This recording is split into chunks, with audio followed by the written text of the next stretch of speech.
What's going on? What's going on? What's going on? WGO. How y'all doing this morning? It is Thursday, and you are tuned to First Formation. All in. How y'all doing this morning, man? It's your boy, Bishop Salos, the GOAT, however you want to call it. My man, Trey. Currently, he's on a phone call. Um, He'll probably tune in here in just a minute. Hopefully, y'all enjoying y'all Thursday. We one day away from the weekend.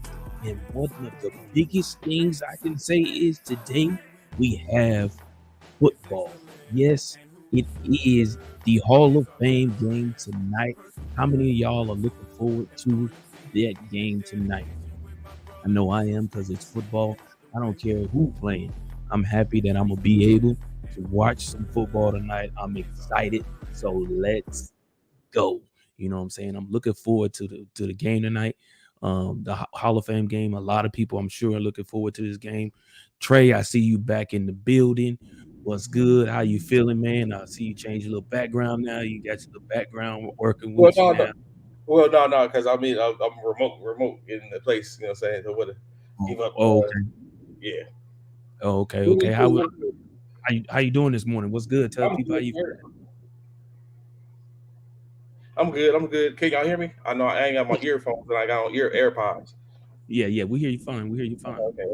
Yeah. So yeah, I was listening. I can hear you in the distance and talking about ready to go Thursday, first game of the season for the most part. It may not be what we think it's going to be, but in any case, it's a game. It tells us That part. football season's That part. here. We get to see the pigskin thrown around that gridiron tonight under the lights. It's well deserved, well anticipated. A lot of people have been waiting for this day, It's kind including of like it myself. just crept Right? up. Huh? I said it seems like it just crept up. It did, didn't it? It seemed like it was like a couple of days ago. We was thinking like it was weeks away, but yeah, it crept up real quick, man. Yeah, until you said it, I think on what day was that? Tuesday. Totally forgot about the Hall of Fame game. I thought we had more time. And the good thing is, yeah, we got the Hall of Fame game today, and then which kicks off pretty much preseason, and we got preseasons weeks to come. Right after that, next week we got another preseason game, and so forth and so on. And then I think what is it? I think the first college game is like the 13th, 18th, or something like that. Yes, I did. Then the main slate kicks off on the 27th. So basically, Yeah, that's some like basically a week ahead, just like this preseason to today's game, and then next week is the full slate of games, 16 total mhm. games. So Yeah, man. Football is here, baby.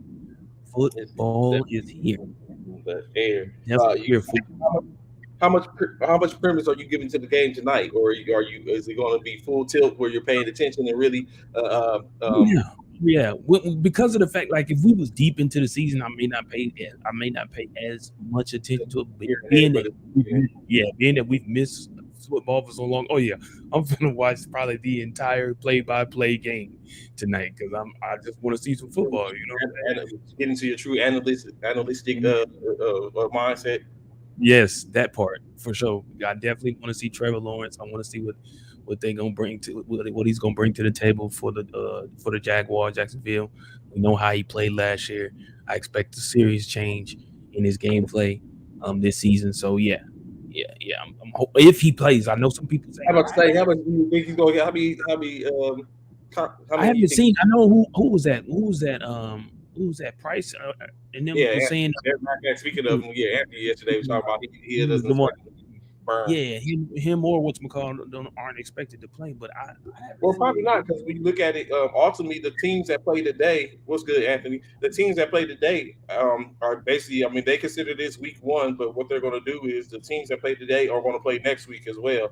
So Oh, they might vote them okay. out game because it's a little just an exhibition game at all, and then let them basically debut during the whole week, not to give anything to anybody because basically they're playing and no one gets to see everyone gets to see what they're like. So Okay. Okay. So yeah, maybe okay. maybe that's the mindset behind it. Let me see something. Uh, of course, what's dominating what's dominating right now is the NFL has appealed the Watson suspension. They have. The NFL feels the NFL feels that Watson was Oh good. shoot, We ain't Rich, seen you Rich look AP at on here. here.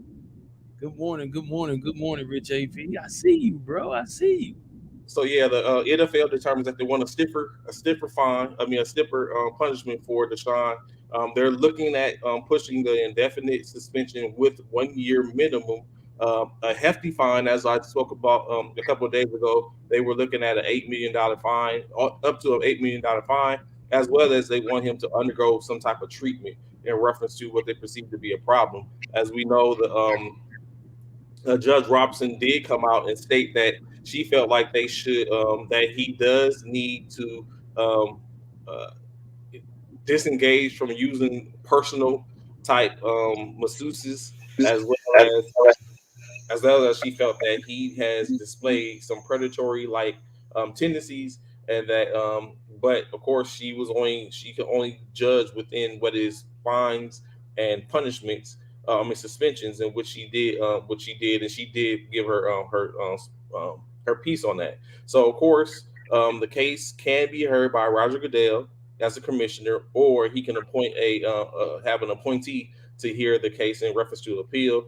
The NFLPA has the option to appeal this appeal by Friday, in which is expected that the NFLPA is going to sue the NFL in the federal court in reference to this.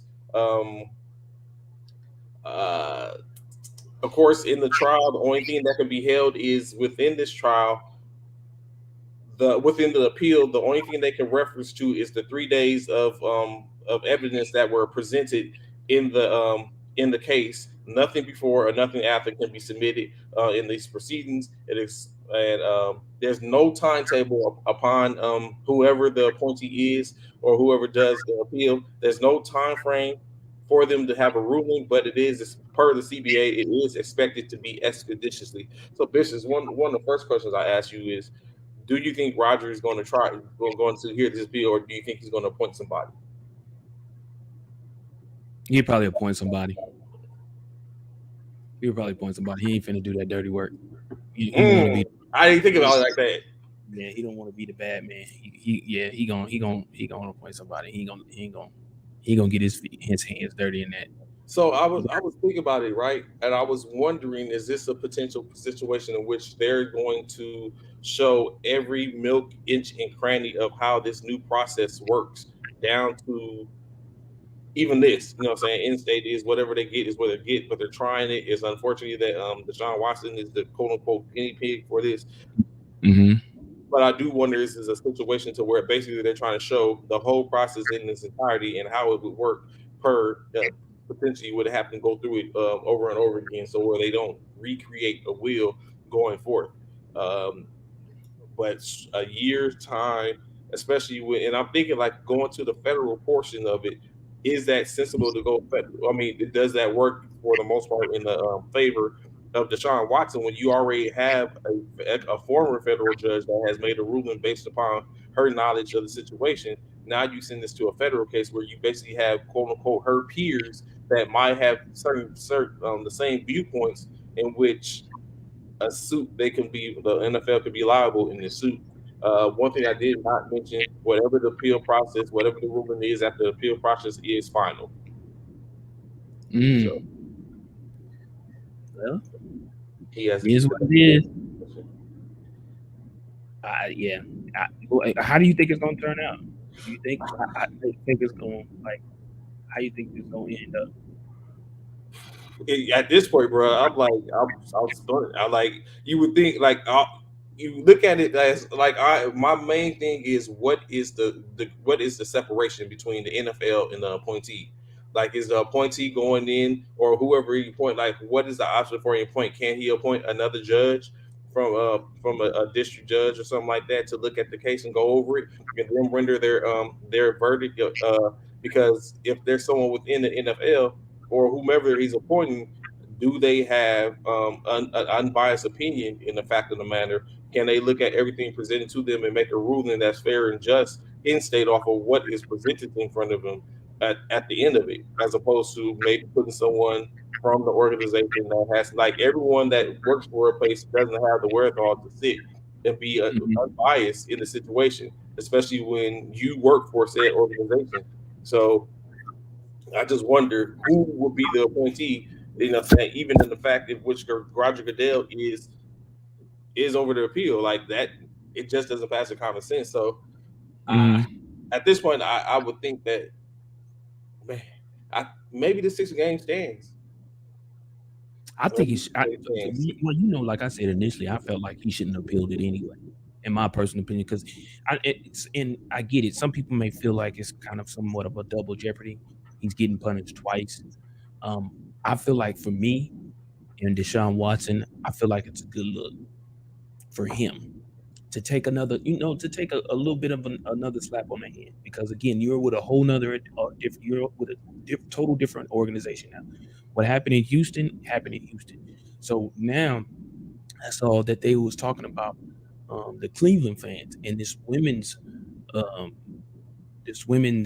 what was it, advocacy that they had for women, that there's a lot of women who are fans of the Cleveland Browns, and it was a few women that was talking about they're not going to any of the Cleveland Browns games until they say, well, one lady specifically said that she would like for Deshaun Watson to own up, take responsibility for his actions. Hmm. In my opinion, I think that in my opinion, I feel like take the 6 games, man. Take the 6 games, bounce back, come and show what you can do, and move on. I feel like a lot of people honestly are tired of this whole situation. I feel like a lot of people are happy that football is about to start tonight, and we can focus on other things outside of just Deshaun Watson. Because we've been talking about Deshaun Watson the entire offseason. Deshaun Watson has been in the tabloids the entire offseason, bro. And personally, I feel like everybody's tired, and I'm sure he's tired of it as well. But Cleveland fans, Houston fans, football fans are tired of hearing about this whole situation. Take the suspension, quit prolonging it, quit pushing it back, making things, keeping it in the tabloids, keeping it in the media. Take it with a grain of salt. Move on, man. Let it go. And so, and What he with said, what at he this say, he has point, to be the Batman in the situation. He's over the league and he has to render the punishment or whatever. So, exactly, man. I say the same thing with JP. so at this point, the him taking the suspension would be taking whatever they give. I mean, at this point, it don't make a difference if he would take it or not. It's going to be left where it was. Now, had he had taken what they tried to give him initially, he might have, like you said, it might have been fine, because at this point now you're dragging everyone else into the situation. That You're part. you're bringing, say, oh, this you're bringing all this stuff into the light. You're dragging it. Now you have a situation, like you just said, advocacy programs for women, as we knew was going to happen at some point, are looking at their, saying now it's in the court of public opinion, in which can be detrimental to Deshaun Watson, the Cleveland Browns. The Uh, organization, yep. The I think, league, yeah, the all league. I think Houston did what they were supposed to do, and this could be a reason why the league is doing this, with the say, I want this to show that we have a stance, and this is what we will do and what we can do in our mm, in the reference to is a business at the end state. You go and you do things that are not conducive to those organizations, and they're going to deal with you as needs be. And then we want to sit, saying, holding our hands. Of course, Deshaun said he's innocent. Uh, and then the court, wasn't proven guilty, and he was not proven guilty. So yes. So so it's like, at this point, it's like, what Deshaun has done, or what he's being accused of, is just that. And now you have to deal with the fallout from that. And I understand he's trying to hold on as best he can, but sometimes it's just better to just let it lie where it lay. Like you said, take your lumps and go about your move day on. and feed on. Yep, move on, bro. When it's all said and done, it is what it is. Be done with it and move on to the next thing. Football is football. It's here. Focus on the game. You don't need no more distraction, Deshaun. That's what he doesn't need. You know what I'm saying? More distractions to possibly take his focus off the game. He doesn't need that stuff, man. He doesn't need that. He needs his head clear. He needs his mind focused and continue. I mean, he's still practicing, and he gets to play in the preseason games and stuff like that. So just let it go, bro. Lig it, let it go. Yeah, it's it's getting kind of heavy. It's starting to get a little hectic. And then additionally, what if God with Roger Goodell potentially trying it, probably pushing his initiative? I don't know. At this point, it's just like you can't really say, or we can't really pinpoint, or basically judge. It's just like you said, let it go. Ultimately, of course, in other situations when we're talking about things going on in as far as like courts and stuff like that, another individual from the Miami organization has spoke out. One of the assistants, our running back coach, Eric Studdeal, basically came out and stated that in any case, the whatever directive was being pushed never reached to the field, and referenced it basically never made it to the field, in which they talked about the tanking or anything like that. Um, Again, it comes up like who is listening. Yeah, Like who's listening? Zero. if I'm telling you, hey, bro, we need to tank. You know what I'm saying? Or you sit up and telling me we need to tank. I'm sure you're not saying it to every coach that's on our organization. You only need me as a head coach, the GM, maybe any other owners, and the yeah, that's all. Or maybe a president, anyone above me.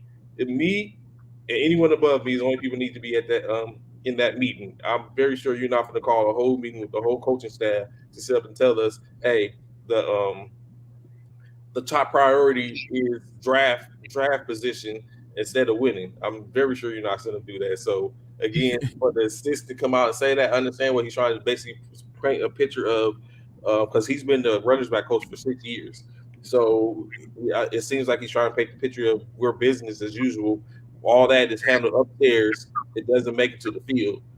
But in essence, it's like, why should it? I'm very sure there's plenty of things of which has been talked about as an NCO that don't make it to my soldier. Like I'm not. That's just what it is. You don't need. That's not need to know information, especially Mhm. maybe my confidant if I were talking if he happened to be one of my sisters. Like man, you know what these just people just told me. But to simply say, but I get what he's doing over a case like that, trying to speak up for the organization because, like you Mhm. said yesterday, Bishop, the integrity of the game is at stake at this point, and It is. basically that's where you are. Yeah, it is. Yeah. I, they spoke. I guess they spoke to Tua Tagovailoa Yes, yesterday in you gonna know regards his to. name. You know his name by the end of the season. No, no, I'm not. I'm still gonna struggle with his last name because he ain't gonna do nothing. But anyway, anywho, they spoke to him yesterday, and he was like, "Look, man, all that happened in 2019. I wasn't Yeah, even here." that part. Yeah, he's like, "I wasn't here," but a lot of people feel like it's a punishment upon him in the future for just let's just say for your case in regards to he's going to have a good season. Hmm. It's hurting him later in his career if he ends up staying in Miami because like you said they're losing a first round pick in 2023 draft and a Hmm. third round pick in the 2024 draft. 2 years. That's huge, man. That's huge for them and that could be detrimental to Tua. So with that, man, it's like like he said, this was, he said he loves being in Miami, which who wouldn't love being in Miami? Come on, it is what it I is. never been to Miami. You've never been to? You're joking, right? No, I guess I'm your Las Vegas. What you Are know? you What? serious? No, for real. But technically, I do have a layover flight in Miami this afternoon. So, Oh so I my will God! technically I'll be in Miami. I won't be partaking of Miami, but I In will the be city, in yeah. Miami. Yeah, I'll be there. Miami's my. I ain't gonna. I'm not gonna lie. During my Rough Rider days, when I was a part of Rough Riders, we went to Miami almost every year for a few years. So Miami is that. Miami is everything in which everybody say it is. Miami is lit. It is. It's very lit, and you can see Miami is a place where if you ever get an opportunity to go, Trey, which I'm sure you will, Yeah, um, in about a you year. you will see how young athletes can find themselves in trouble out there in Miami because Miami's off the chain. Miami's definitely off the chain. But yeah, he said he's happy in Miami. Should be. They don't have a first round pick.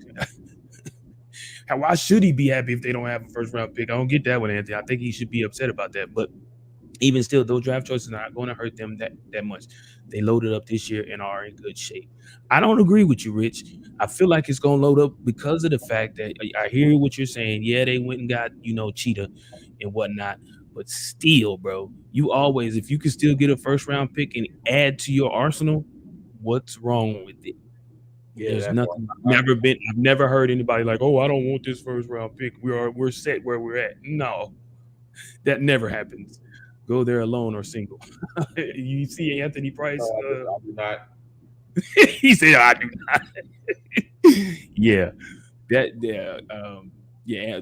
Miami is all of that. But to him, some people are feeling sorry for him. Um, they yeah, they feel sorry for him because of what he basically has to deal with because of his front office, his management, his the owner of the team. These things are trickling down that affects the team. You know what I'm saying? So um it's unfortunate.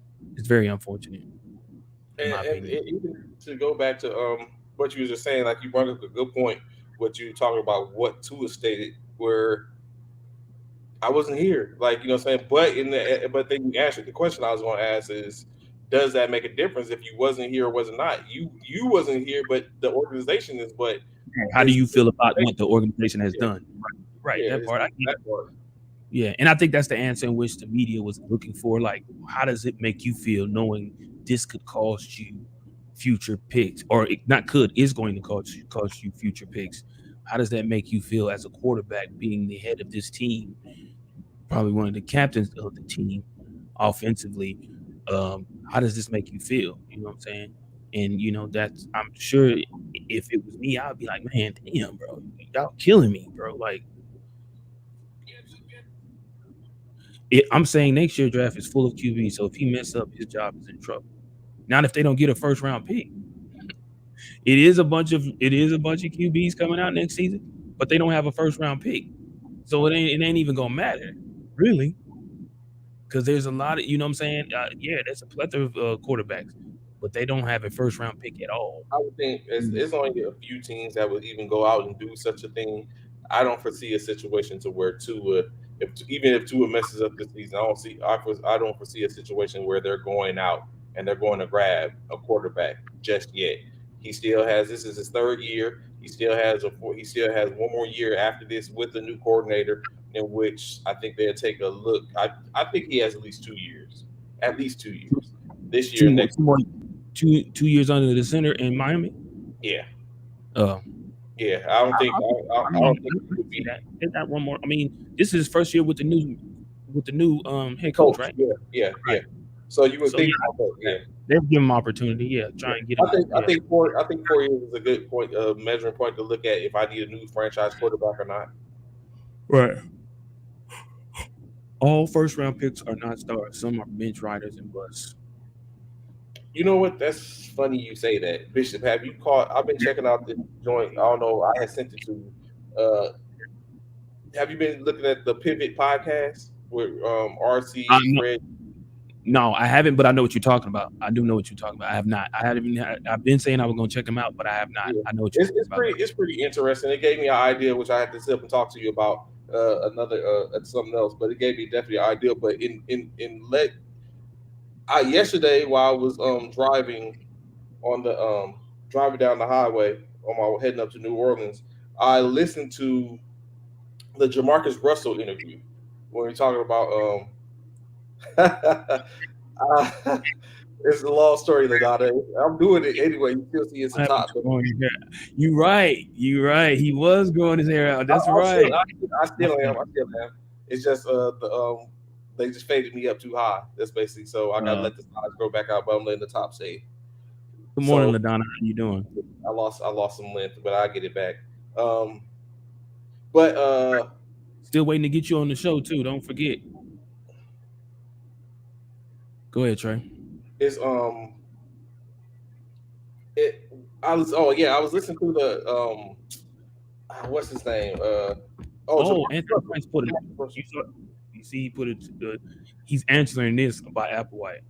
All first round picks are not stars, and here is what Anthony Price say.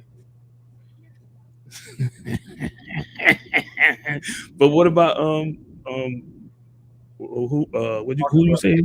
Jamarcus Demarcus. Russell. Yeah. Go ahead. What about him?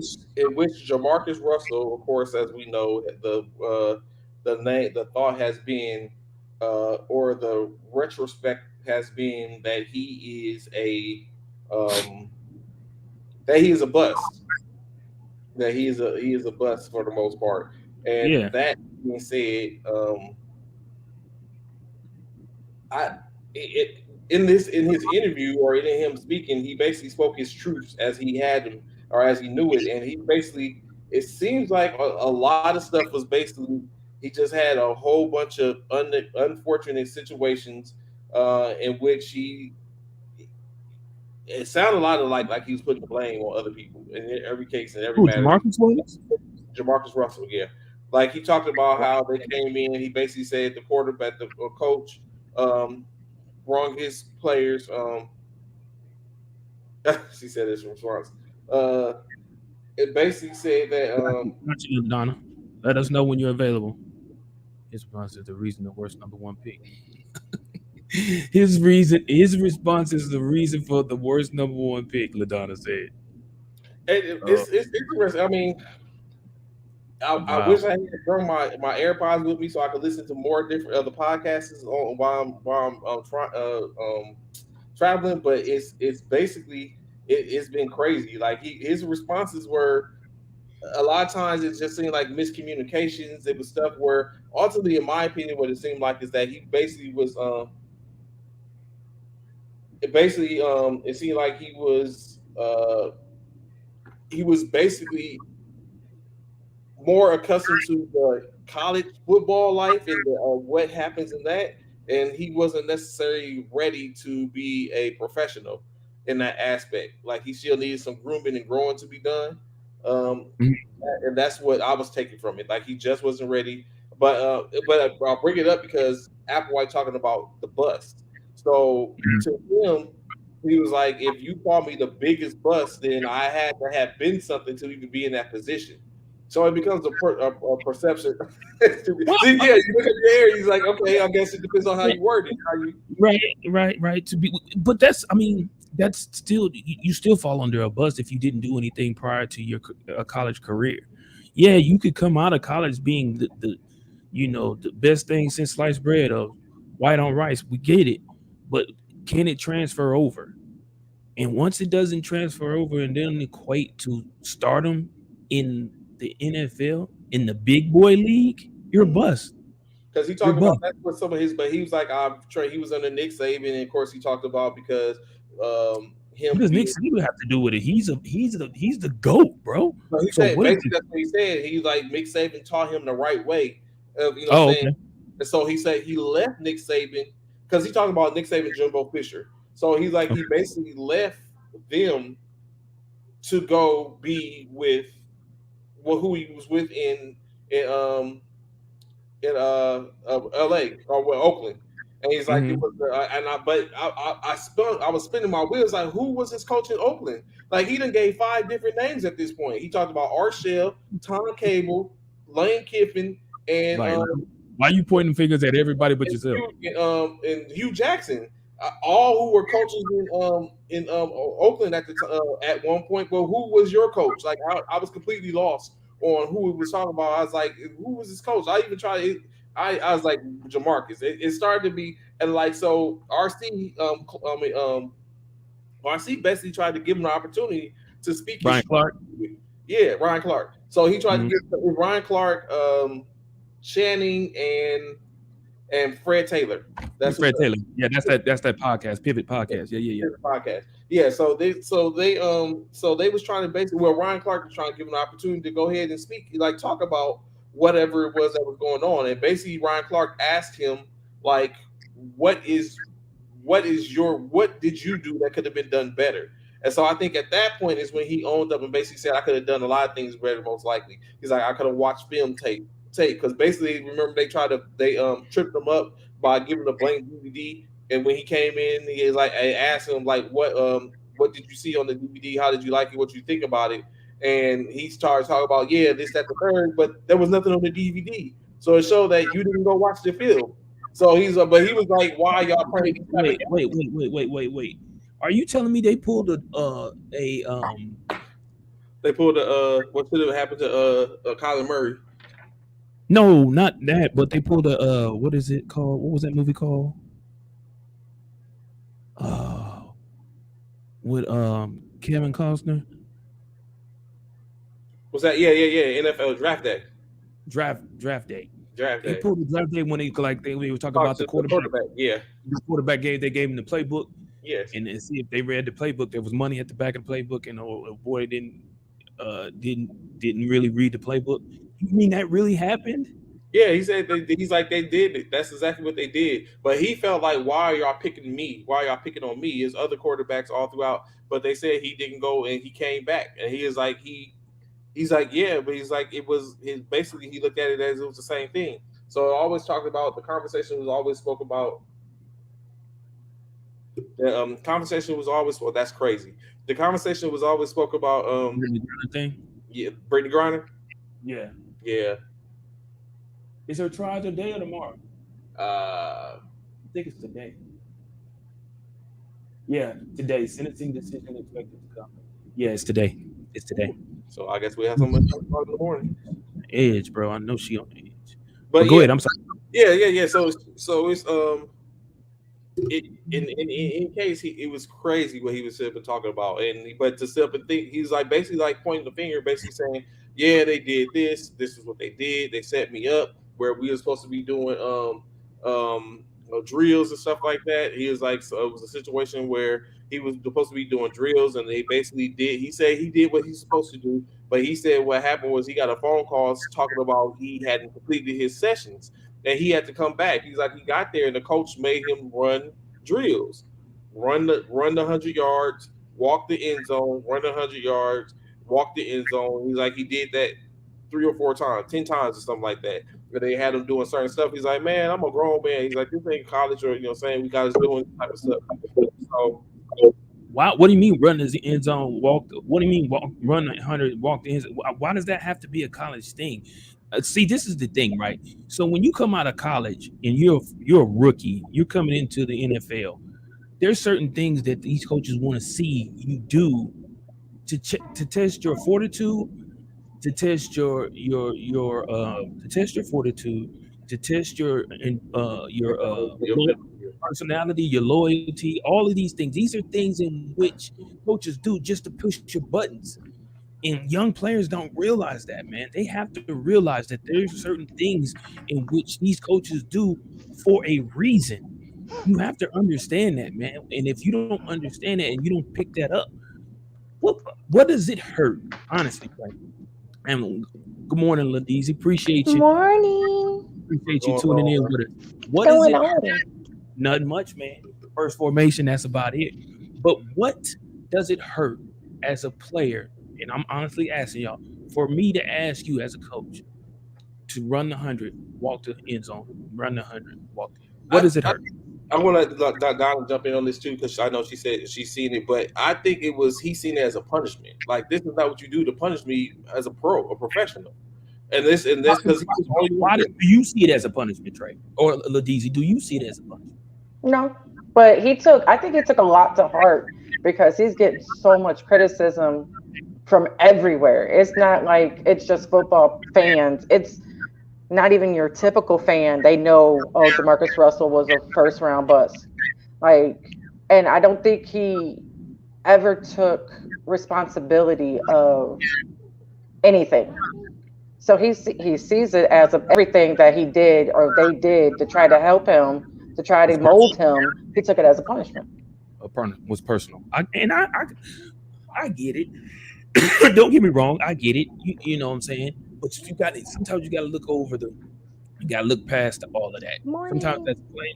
You got to look past that and understand that that's not what it is, man. You as rookie coming in from college, there are certain things that these people are going, that the coaches, staff is going to do to make you uncomfortable. They want to see how you work under pressure.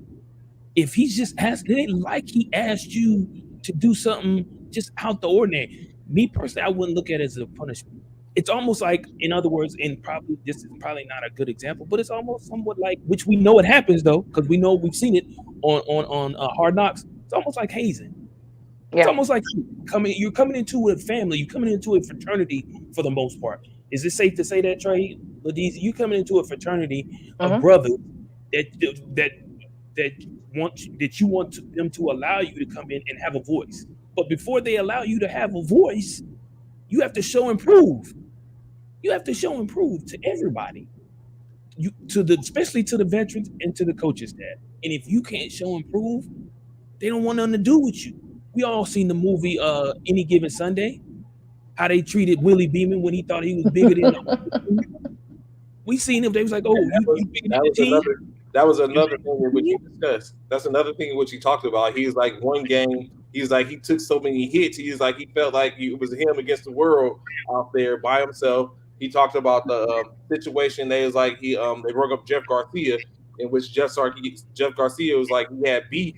He's like, I didn't know we had beef. He's like, but it was stated that Jeff Garcia wanted to be traded because he felt like, if y'all finna start him, this dude ain't ready.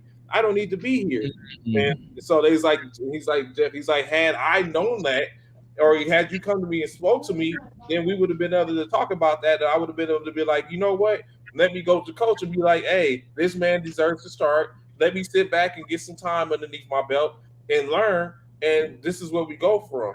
So that was like a lot of stuff where he was like, basically my instinct was, I think it was communication. There was a lack of communication from his point, saying that everyone, basically it was a miscommunication. Like the situation with the something happened where they said it was a story out that he had blew off a team meeting to go to Las Vegas and party.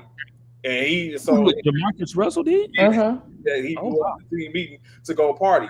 His depiction of the situation was that he needed to basically that there was no reason for it, because all they was going to sit up and say, let's get better next year, all this type of stuff.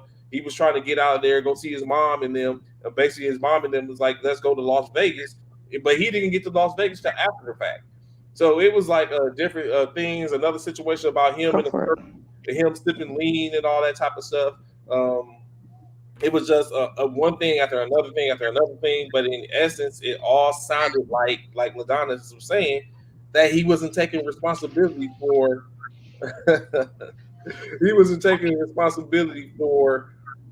what was being put in front of him for the most part. And which it sounded like, and like I said, again, RC tried to give him the opportunity to own some of that, which I think he did, not maybe how it was expected, but he owned it to the point of factor where he was like, hey, I could have done this, I could have done that. They talked about his money, because basically he made $35 million off salary alone, guaranteed. They asked, like, people talking about he was broke. He's like, are you broke?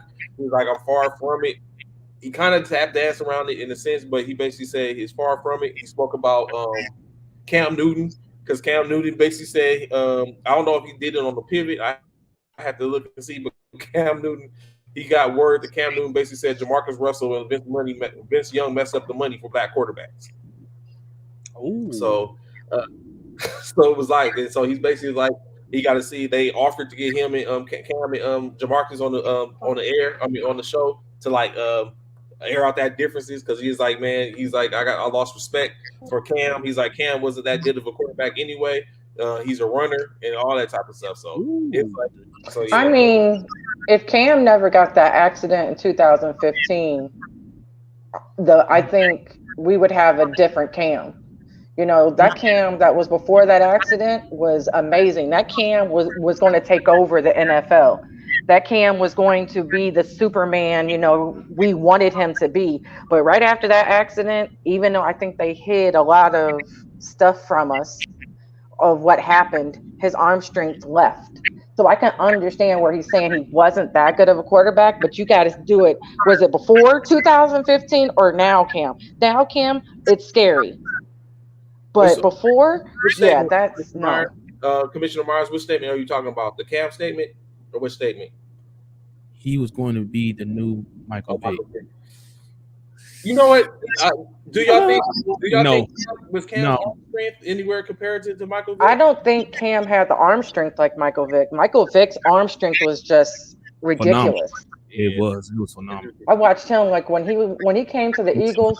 Tech. Yeah. Man, let me tell you, when he When he came was to in, the Eagles and we had to play him, the Cowboys yeah, played him, and I could see him just doing that one. He was literally almost on one knee, and he tossed it for like 40, 30, 50. 40 yards with just no hesitation. I'm Yeah. like, And see, He that had was the all, same, bro. and And that's he the was same thing they left-handed brought too. up. That's the same thing they brought up with Jamarcus Russell because he did the same thing and he threw it 70 yards. They was talking about that on the But Jamarcus Russell is a yeah, great big is a bit bigger than mm-hmm. Vic. yeah, You know what I'm saying? yeah. Jamarcus Russell is quicker. I think he's even taller than Michael Vick. And so yeah, you kind of expected that in a way from Jamarcus, but Michael Vick, I watched him in Virginia Tech. When I say he could sling that peel, man, he could sling that peel, bro, without question. And it looked effortless the way he done it. And That part. being a lefty too, he That's could, man, it was crazy. But like I I said, the mean, type. Yeah, because he's Jamarcus is 6'6".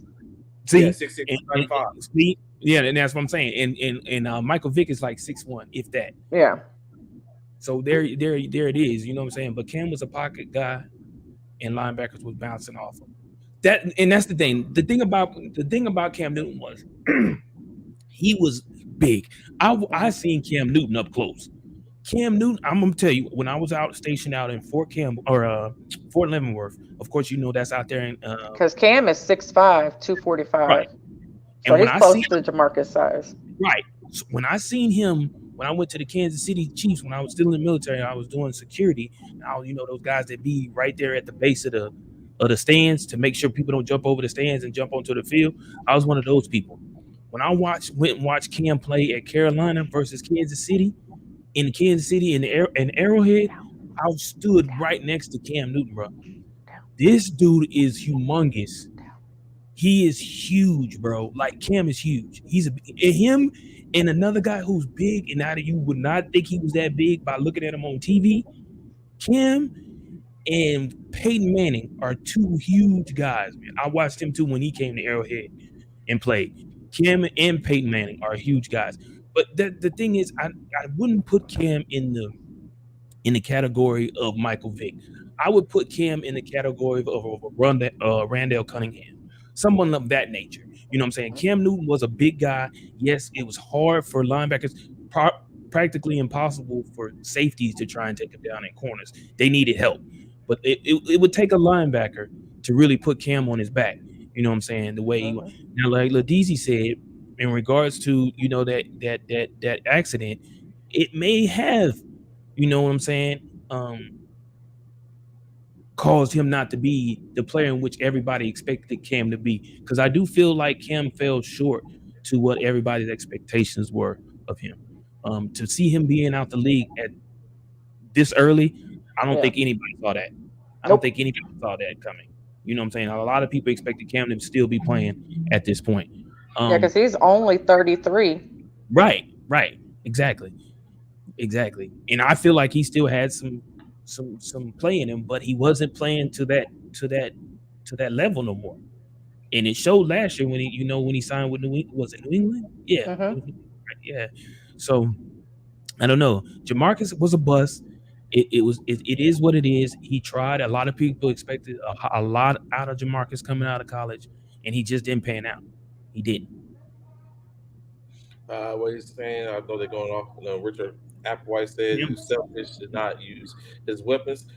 Was he? I don't I know. don't think he was selfish. I Yeah. don't think so either. He gave the ball to he threw the ball to Smith. Oh, Smith, I was like, that was him. Smith That was and his him were like in the was best a duo. right. after that, him and Olsen. After that, Yeah. Olsen, yeah, that was a tandem. Even what was it? The other wide receiver? Then after he left, he got big. Oh, he was a rookie. Him and the rookie. I can't think of his name now. Give me a second. Jamarcus He. Russell Oh. can't be showing up overnight. Can't can't be showing up overnight. overweight. Overweight. Oh, I'm saying overnight. Overweight. Yeah, that's a big thing too. Commissioner Myers, every season, Jamarcus Russell, that was the topic of him coming in well overweight. I can't think of his name. It's gonna bug the crap out of me. Can't Kelvin Benjamin. Oh, Calvin Benjamin. They Oh, didn't yeah, get along. Yeah, they didn't yeah, get along. They talked yeah, about each other. yeah. Calvin Benjamin, Steve Smith, Steve Yes. Smith. Yeah, I Steve knew. Smith, Calvin Benjamin. I think Funches. I think he had Funches at one point in time. He did have punches. Yeah, he did have. He had Ginn. He Yeah. had Tony Ted Ginn. Ted Ginn. Yeah, Ted Ginn at one point in time. Like he had players. So I don't think he wasn't selfish as, but I guess you could say it in their running game. It might have hurt their running back game more than their wide receivers, if you want to say that. But because they didn't really have a running back that you can say that was memorable. Yeah, because I can't remember anybody at this point either. I thought they had a running back though. I want to say they He had one. They had Tolbert. Tolbert was one. Tolbert, but they had somebody else too. Yeah, Tolbert was in the back. They had somewhat of a running game. It wasn't no slouch running back. I Yeah. just can't remember who it was. Jonathan, D'Angelo, and Jonathan was beast. Yeah. Cam could not give them the ball enough. He ran more than the book backs. Yes, and D'Angelo and Jonathan. Yeah, like I said, it might have hurt them, but it didn't hurt the wide receivers. What up, Eric? What up, Eric? And then we gotta take into consideration, like they just was thumped in the Super Bowl that 15-1 season. So but I mean, ultimately, the comparison to say that Cam messed up the money, or even Vince Young. Like I know Bishop disagrees, but I think Vince Young was pretty good during his while he was playing. He just was some D'Angelo Williams. Yeah, we tracking Jonathan Smith, D'Angelo Williams. I thought Vince Young was all right. I mean, he didn't do a great amount, but he did enough. He left the league with a winning record at in-state. Over 31-17, 31-14, or something like that. Good morning, Coach. Good morning, Coach Uriah. Good morning, Eric. What's good with you this morning, brother? So I mean, ultimately, for Jamarcus to say, if that's what they said, and Jamarcus to rebuttal with for them to even say that they messed up the money, if that's what Cam said. I have a question. I know. Yes. I guess I'll wait for it. But my question is: do you think Vince Young would have been a dominant QB if he didn't have Jeff Fisher as his head coach? Because part of it plays on the head coaching and what they do and how they try to mold him. And I think they allowed him because he was a number one pick and he was bringing in fans, they kind of let him run amok. And that even goes back to saying the same thing with Jamarcus. Jamarcus felt like had he had a different type of coach, things would have been different with him. So and then what's for the most part, you can say that across the board in any case. Like if they use people think that if Roger Griffin had a different coach besides Shanahan, Robert Griffin would have been different. So, but his injuries played a part though too with him. But was it his fault that he wasn't getting out of bounds, or was it directed by the coach? It was both. I think it was a both with him. But I'm reading what he said. That's a great question. Asked. I think it was poor situation. I feel like it was a moment for him to it was a setup for failure. And I hate to say it, you know what I'm saying? But there was nothing going on that was positive in Tennessee at that moment. In my mind, I just chalk it up that Jeff Fisher was a USC alumnus and Vince Young should not have done that. That's basically what it came out to. Mm-hmm. It's like he did it for the alum. Shout out to Trojans. But to be serious in your question, maybe I know some people don't agree. I don't know, because this is the same Jeff Fisher that had the greatest show on turf. But he didn't have greatest show on turf at that time. Okay. Let's just say he inherited. Yeah. Okay.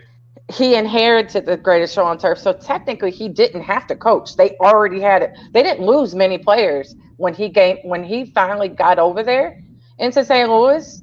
Mm-hmm. They didn't lose that many players, so all he had to do was just be there and say okay and make some plays. But yeah, he inherited that St. Louis team. Yeah, And that was all Dick Vermeil. That was, that was all his doing because they went downhill. Did the head see want Vince or was he forced on Fisher? I think they drafted what I think they drafted him. I think they wanted him. I don't think it was because, where they went to school. I think they really wanted him. Like I said, I thought he was going to be really good there, even though I don't like nothing from Texas. Um, I thought he was going to do really, really well there. It's just he went into a horrible situation and nobody tried to fix it. Like nobody tried to make sure he was improving every year. and he ended up falling off. But I mean, and which is maybe I guess it starts to bring on the question, sort of speak in reference to uh, what goes on with those quarterbacks or quarterbacks of color, and do they get the same ridicule? Of course, they talked about the same thing where he brought up. He talked about Jamarcus talked about who he talked about Ryan Leaf. He brought up Ryan Leaf. Sometimes what they say. Sometimes the GMs and ownership want the player, but the staff knows. True that, coach. That is true. Vince wasn't making any team. He wasn't progressing fast enough. Exactly, and I agree with that, and that's why I said they didn't even try to help improve him.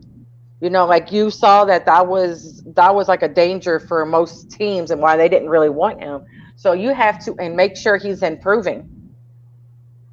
Like there's a player now I feel that just got paid and he's not improving, and it's Kyler Murray.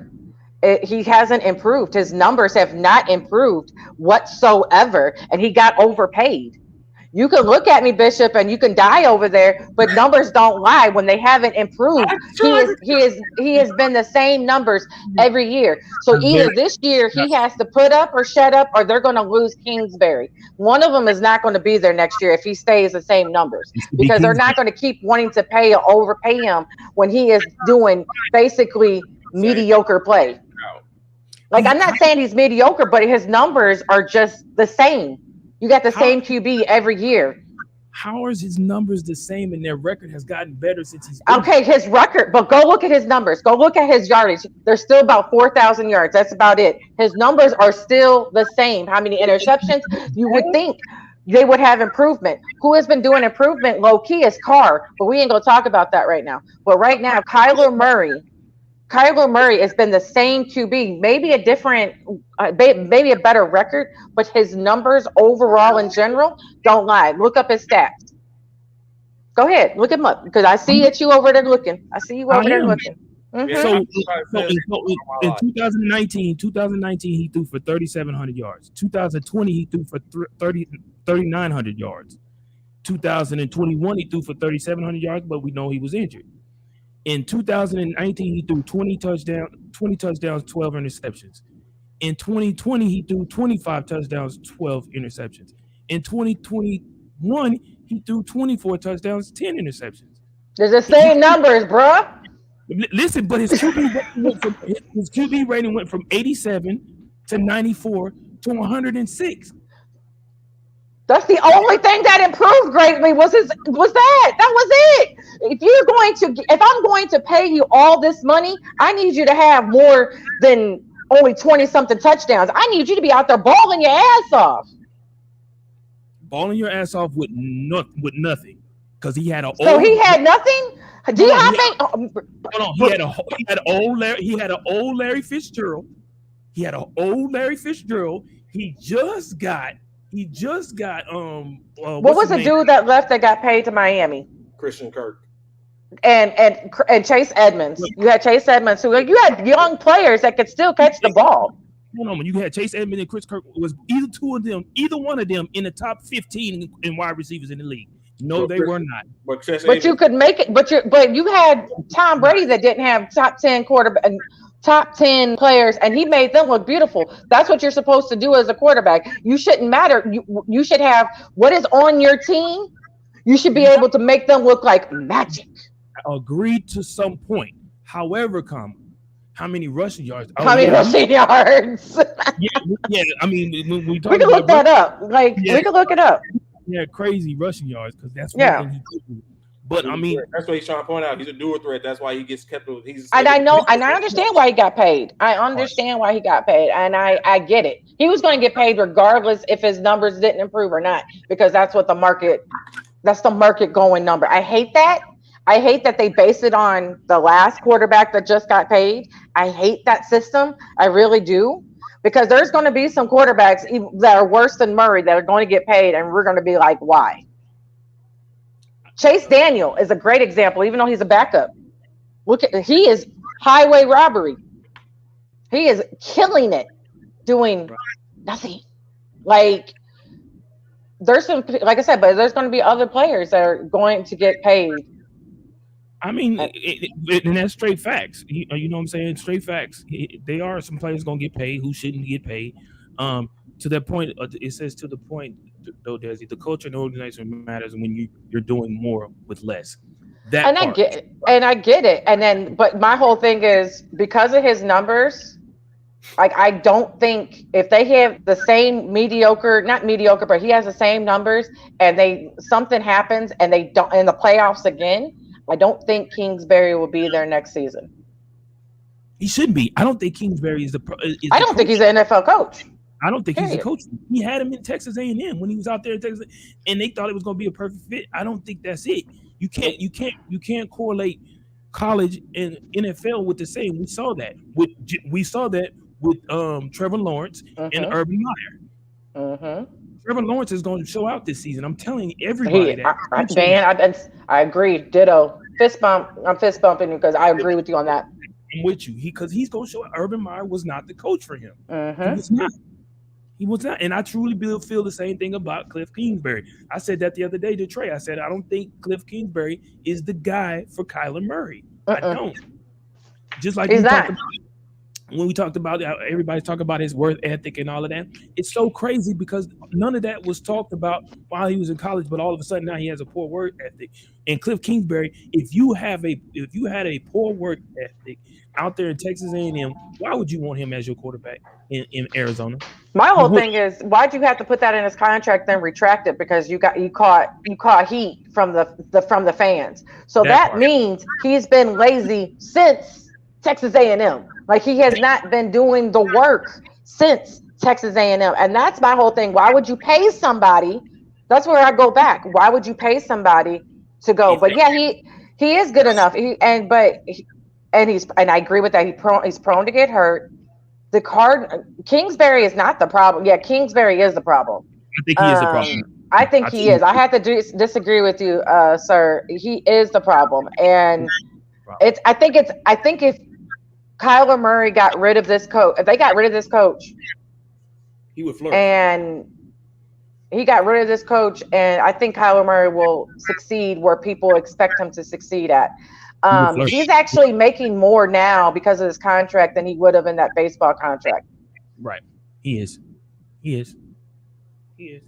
And when it's all said and done, we talk about me and Trey talked about this before. Talking about work ethic. Excuse me. This is a guy who was a two-headed sports person. Played baseball and football. Somewhere that doesn't add up, bro. Somewhere things don't add up.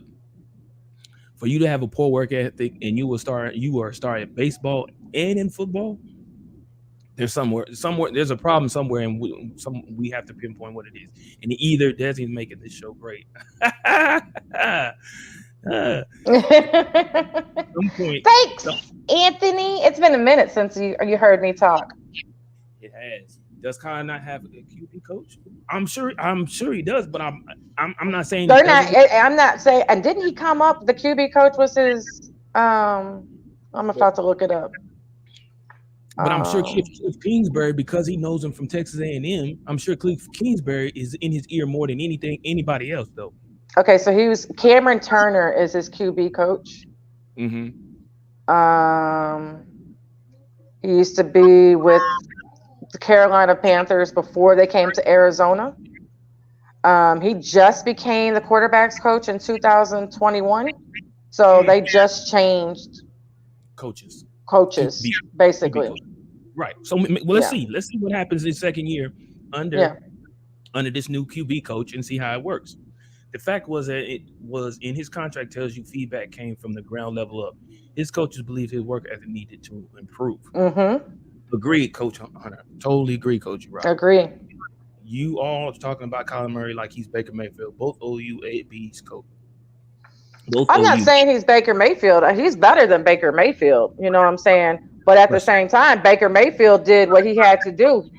You don't hear you now. You're hearing them kind of trash him, but you've never heard that he was late to practices. I'm not saying Kyler was, but you never heard anything bad about Baker. And now, because he's finally out and he didn't want to be there anymore, now you're going to talk trash about him? No, get on with that BS. Because if you really had a problem with it, this shit would have been heard a long time ago, not now. Right. I totally agree with you. Totally agree with you. 100%. So in keeping with this whole Arizona thing, yesterday it came out that Marquise Brown was arrested briefly, released over his own recognizance. He was arrested for Speeding excessively. Yes, excessive speeding, which is interesting because especially when after what we are just about to see what's going to happen to old boy from Oakland. The wide receiver. Yeah. I'll be Yes. like, that's dumb, Marquise. The reason this is interesting because just yesterday I got pulled over for speeding, and you did? Yeah. Oh, I'm gonna get some popcorn for this story. Yeah.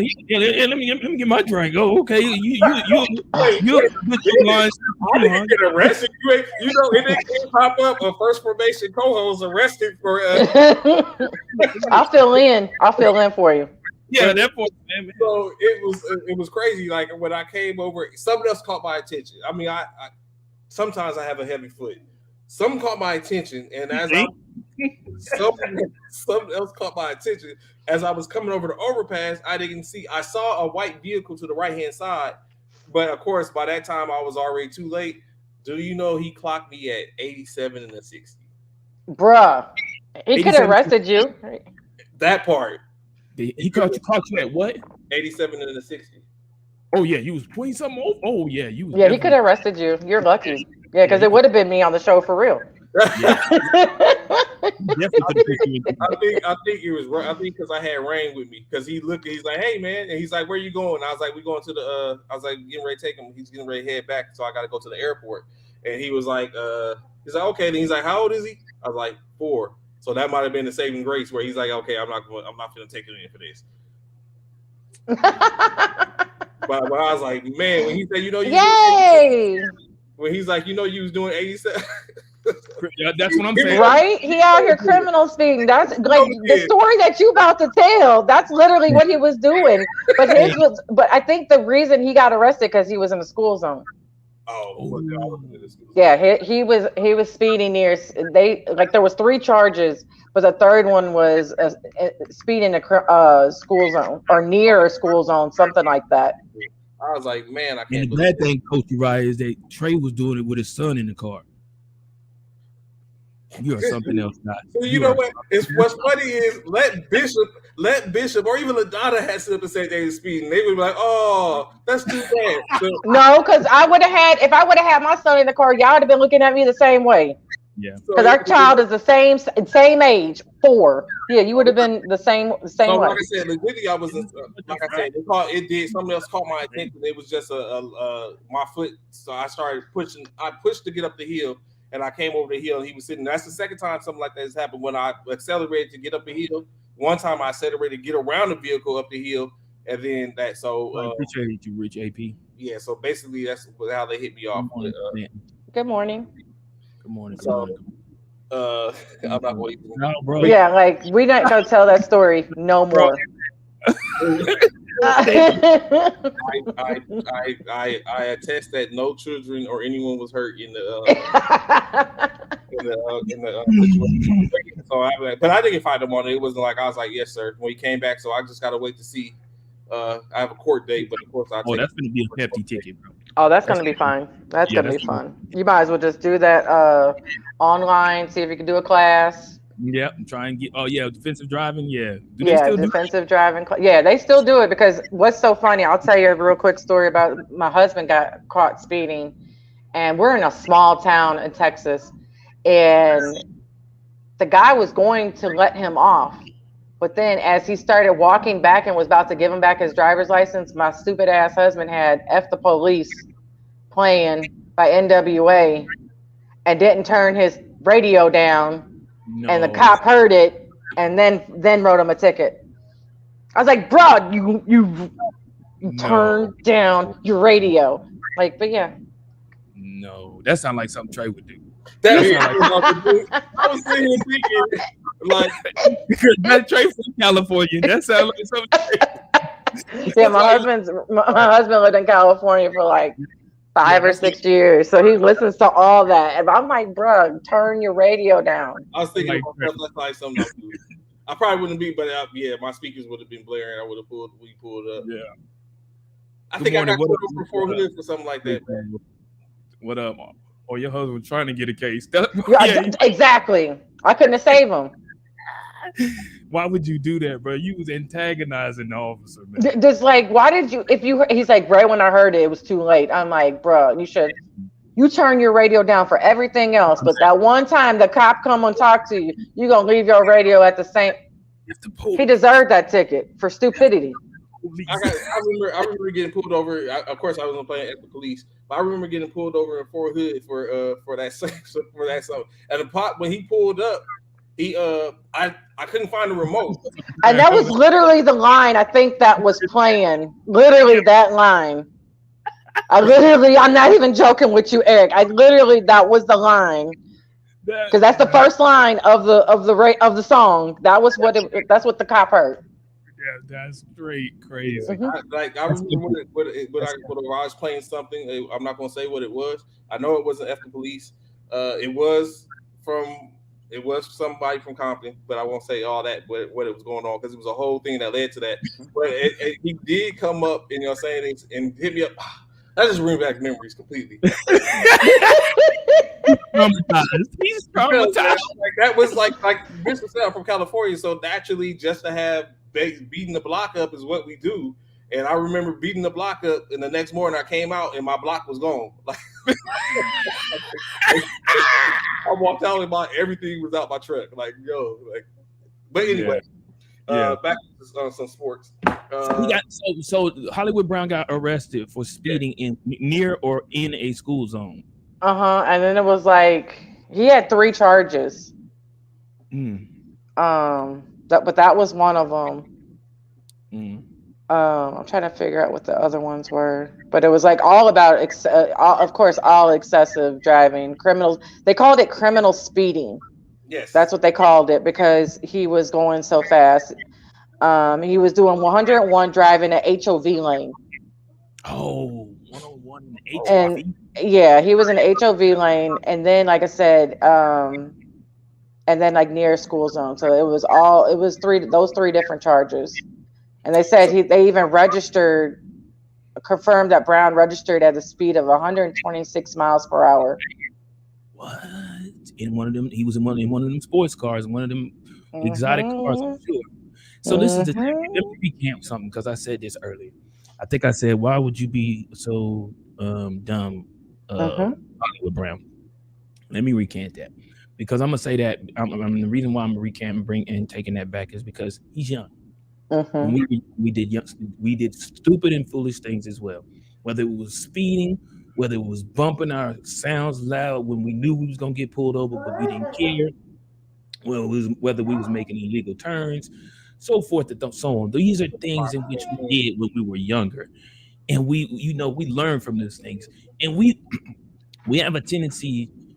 And I say we. Let me say me. I don't want to speak for everyone. I have a tendency to not give leniency to people who were young when I know how I was when I was young for making dumb mistakes. Hold on one second. We just need somebody. They just need someone to police them up, man, and get them to know that everything. When you get money, you do stupid stuff. When you have a plethora of money at that point, you just do stupid things. Him going 101 or 126 HOV lane. You that's a immature act. You know that. You know that's immaturity. You know that's something that you have to get past. That's something that you learn. However, Commodore, what I will say is, with that, I hope for me, when I was at his age, I'm not gonna lie, and I'm sure you, Trey, you can say the same thing on Ladizi when she comes back. She could probably attest too. We did stupid things like that as well. However, Commodore, I would say for myself, if I heard of something or if I heard of someone getting hurt, injured, killed, got a ticket because of something in which they did that I did similar, it kind of made me hesitant of doing something like that again. And for Hollywood Brown to see what Ruggs is going through or about to go through, I personally feel like you should take heed, because Ruggs killed a 23-year-old woman because, now mind And you, her dog. and a dog. Mind you, he was intoxicated. He was intoxicated, well, but he was traveling at high rates of speed. He was at And 100. he had his girlfriend in the car too. He was Could have at killed 100. her. He could have. He was at 120 something miles per hour when they clocked it. When it was clocked, they did the video. They clocked it. He was over 120 something miles an hour in his Corvette.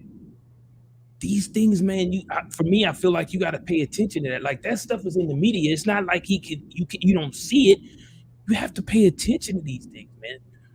Like, that's the only thing I want to say by taking it back, because we were all young. We all make stupid mistakes when we're young.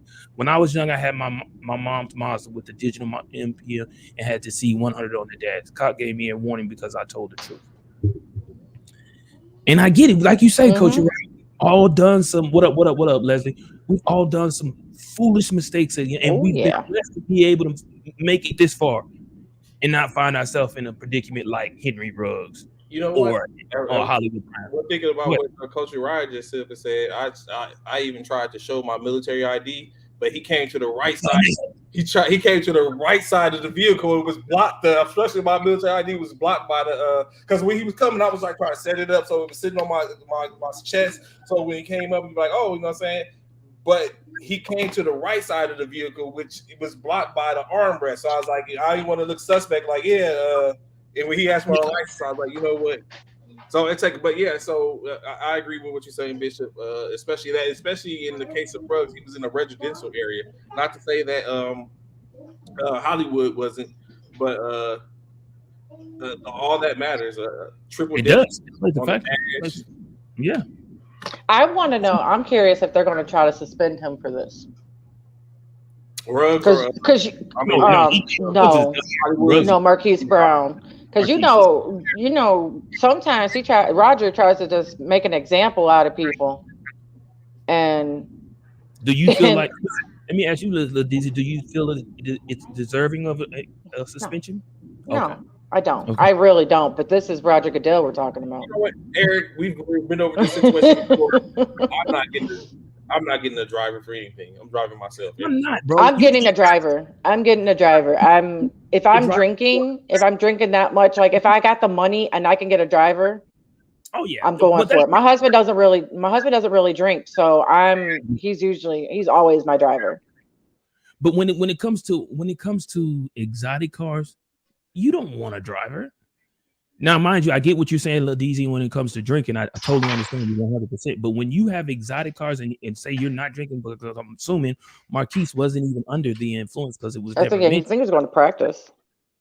Right. So when you have an exotic car like a Ferrari, a Lamborghini, a McLaren, you want to feel what the car can do as a driver, not a passenger. So I see where Small is coming from. Don't get me wrong. At some points in times, if I'm going to dinner, if I'm going to something like that, yeah, let somebody drive me. Let me have a chauffeur with that. So I hate to cut you off real quick, but Brittany Griner was convicted. Was she? Yeah. It just came out that she was convicted. They found her guilty. Damn. This for smuggling drugs with a criminal intent. amid concerns she was using as a political pawn in Russia's war against Ukraine. So Griner it could face up to 10 years in jail, and the prosecutors are asked for 9.5 years in their closing arguments. Wow. Yeah. Man, it's sad to hear that, man. Me and Trey, I don't know if you heard us, Ladizi, but me and Trey had just saw it had popped up that her court case was today, that her hearing was today, should I say. And Hmm. so wow. So they found her guilty. Man, that's finna stir up some stuff, boy. Yeah, Ooh, it is. And my whole thing is gosh, bro. That's sad. my whole thing is don't get me wrong, I want her out. Mhm. I want her released. But at the same time, my sympathy is like here. Don't get me wrong. Don't make me. I know people are going to be looking at me crazy, but Oh no, because I ain't if say she was here in the United States and she had weed on her, would y'all still be saying free Britney? If she was in like Missouri jail, like a state that doesn't allow weed, you know what I'm saying? Would we still be saying it? She knew what she was doing. She does have to face some consequences, but not 9.5 years. Not for They acting like they just found pounds on yeah, like her. Like that's not what they found. right. Yeah, she has some cartridges. And again, it goes back to what I just said, the LDZ and portray. Young. When you young, you make foolish mistakes. She's young. She made a mistake in trying to bring cartridges with THC back to, across the border or whatever. And she got caught. Is it worth Isn't she 9 years? playing?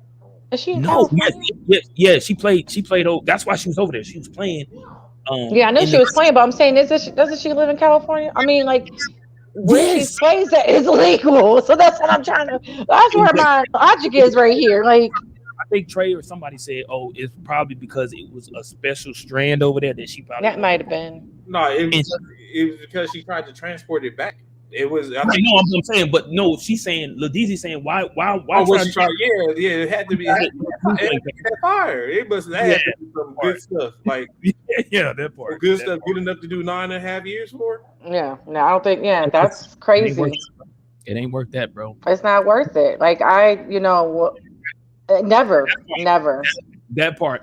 Yeah, That that part. young excuse. Go back to the young excuse. I agree with him 100%. That young excuse is because she's not that young. You know what I'm saying? Like It's she's not not that young, but at the same time, she knew what she was doing. If you had to hide it, right. she knew what she was doing. You know what I'm saying? So I feel for her. And people, I hated the comparison. If she was LeBron James, she would have been out. No, let me tell you a story. No, the end. Because it would have been the same situation. Do you understand? There's a war going on over there, and we have taken away so many things, sanctioned so many things against Russia. They were going to She keep her for. They're going to keep her forever until they she start getting stuff back. she's 31 actually. I didn't know. Yeah, that's what I'm saying. She's not that young. She's 31. My bad. So I have to recant that again. She's not that young. Yeah, 31. she's not that young. You know better. 31. You know better. You've done enough in your life to know better at 31. Yeah, maybe these athletes getting support here at home, then maybe she wouldn't put herself in a position to get caught overseas. Like she's married. But Like, but this is the thing. He's saying because these female WNBA oh players yeah, aren't getting enough money, so that's why they play oh overseas. yeah. And they play overseas. They do everything. They got like Right. 2 or 3 jobs. They hustle harder than most men. Right. How many times she went to Russia? She was playing over there. She Yeah, was she said. playing over there. She got out right when the war started. She was like, I'm out. Um, I'm not for sure because she played overseas her whole entire career as she was after the WNBA season ended. She always went over there because they were That's getting paid actually more overseas than here in the United States. yeah. That's hence the reason what Coach Wayne is talking about. 7 years. Basically, yeah, Wow. Key. Thank you for the assist. But Coach Wayne is basically speaking to the fact that they don't make any money. I $12 million agree. at WNBA's whole salary is compared to hell. We were That just part. talking about earlier about these players making the immense amounts of money That part. They're not making any money here in the States, which means they got to go somewhere else to work.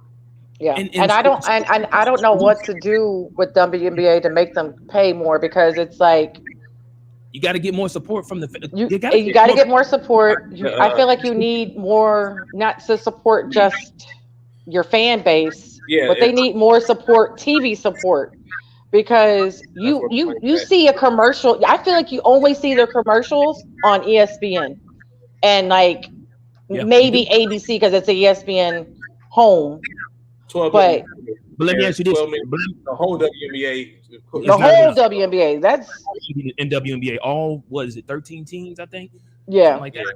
Yeah, every team, So the salary across the board is 13 that's a million. Yeah, million. that's not one person. That's Yeah, that's not you 1 year. That's no. that's a million. Not only that, Ladizi, let me ask you this: how many excuse me, how many WNBA billboards have you seen in the area in which you're in? And we have a team here. I know. That's like that's I I can't mean, count one. exactly. I can't count one, but I could count all the Dallas Mavs, the Stars, and the Cowboys. But no, And that's the problem. And mm-hmm.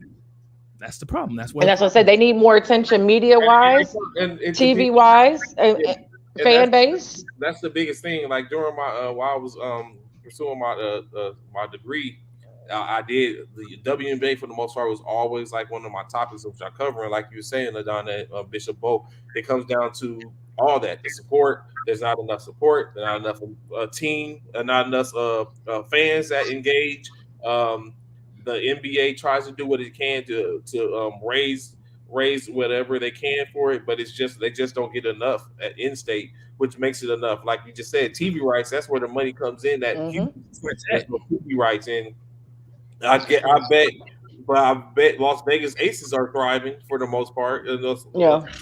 because There are NBA stars. There are NBA stars that promote WNBA.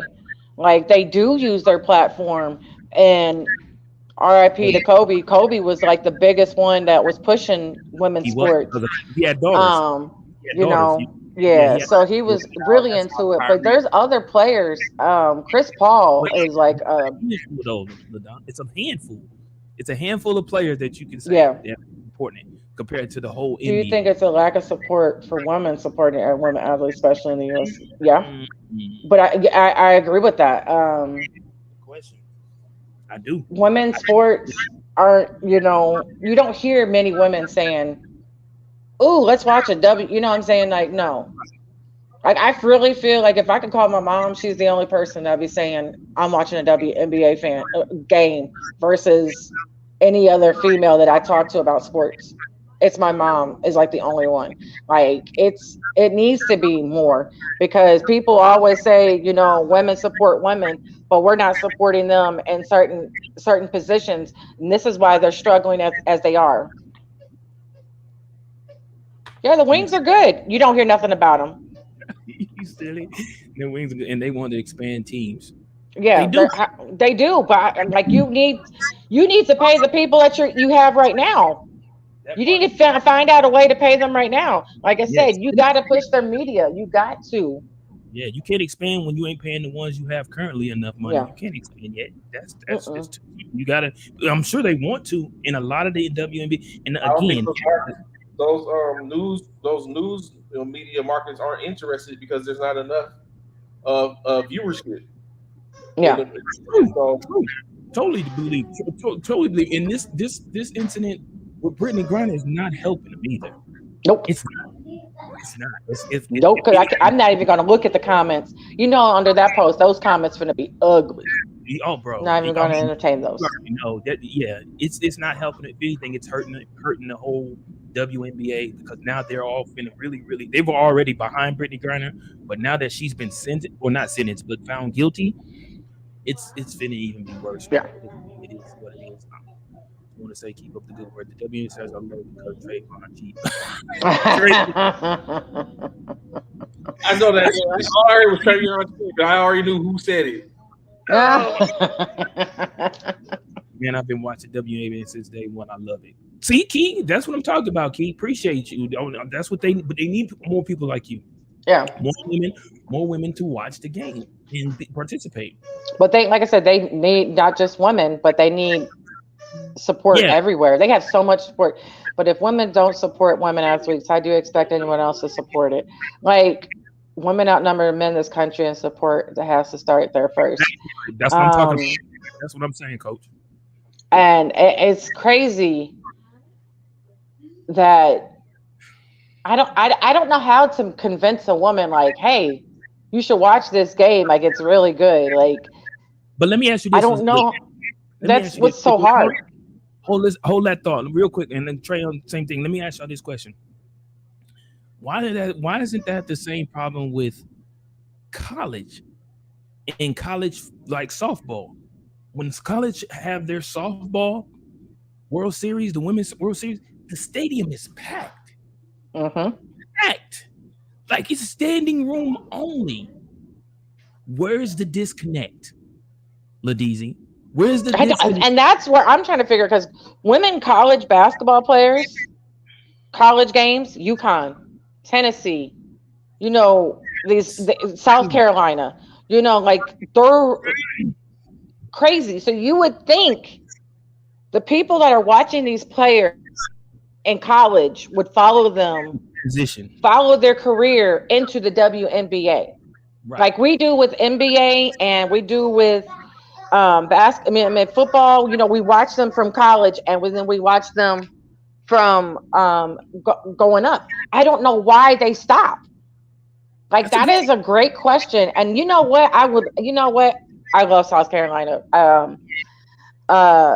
But I need to I think that's a great question to ask people, like just in general.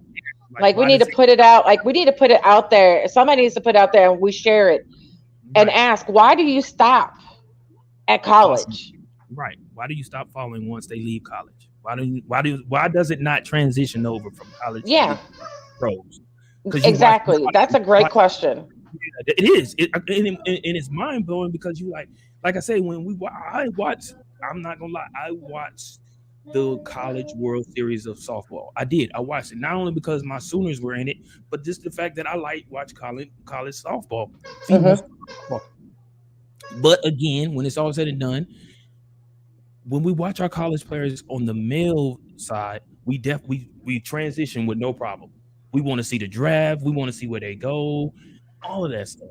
Like even with the draft, LDZ, we never like the draft for the women's NBA, WNBA compared to the men's draft for the NBA is not the same. You don't have as many people watching the WNBA draft have watching or their All-Star game.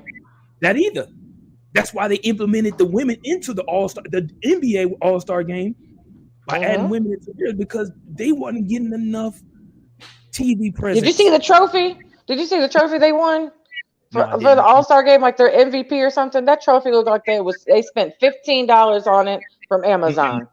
Stop it! No, they didn't. No, I'm not lying to you. If I need to find the picture. It was pretty bad. What? It was pretty bad. It was horrible. I love women's football in them shorts and bro, they play hard. Stop it! You talking about lingerie football? Stop it! Man. Stop it! Stop it! I'm a big South Carolina fan too. I liked it too, but that's not what we're talking about here. The pro women aren't afraid to voice their opinions and take a stand. See if I can do this right. Yeah, there you go. Yes. Ooh, oh, you I hit the button. I hit the button. Who intentionally don't support. Oh wow. Yeah. That thing is small. And they spent no more than $15 on it. Wow. They probably went to a dollar store. They probably, and the dollar store got the plus side now, so they can spend a little bit more than $1.25. Oh, they did that? You're right, Coach. You're right. I'm curious to know if the viewership for the WNBA improved this year, shifting the game to Facebook Live and YouTube Live. Oh, I didn't know. And I'm curious, and that's going to be. I hope it does. It does too. Yeah, because they got to find something. They got to do something because they do to get it out there. Because baseball's doing it with Apple TV. So Leslie, y'all sound very, very feminist. Yep, it's the uniforms for the women's basketball. So because they wearing baggy uniforms, y'all not watching women's basketball or whatever. I'm done. The trophy was disrespectful, man. That trophy was disrespectful as hell. That up. She didn't. By looking at that picture, what LDZ just showed, it looked like she was disappointed at the size of that trophy. Yeah. She had it way low. Most people hold it up over their head, and stuff like that. When with the WNBA, they put both of them over their head. They put both hands up over their head. All of that. And so that was crazy, man. That was mad crazy. That was mad crazy. My bad, hit the wrong button. Oh, you good. Yeah. It's just around the. Oh, okay. Yeah. And see, Eric. What Eric? We're gonna take. It's not even just playing sports. You hear the ignorant comments for women to speak about sports, do a podcast about sports, write an article about sports. You don't understand. I had some man, because about 2 months ago, when the Cardinals played the Mets and they got into that big fight, because they threw the ball at Arenado. And he was like, well, they threw the ball at what's their favorite? What's their in Mets favorite player right now? I'll think of it in 2 seconds. He got hit, but we got hit too.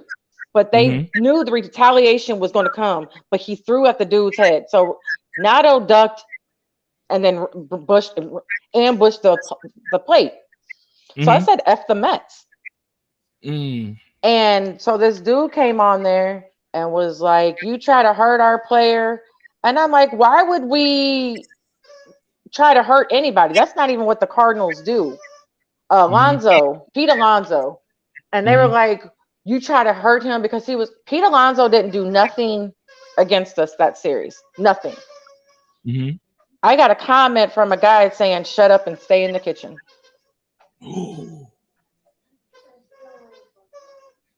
Yeah. Wow.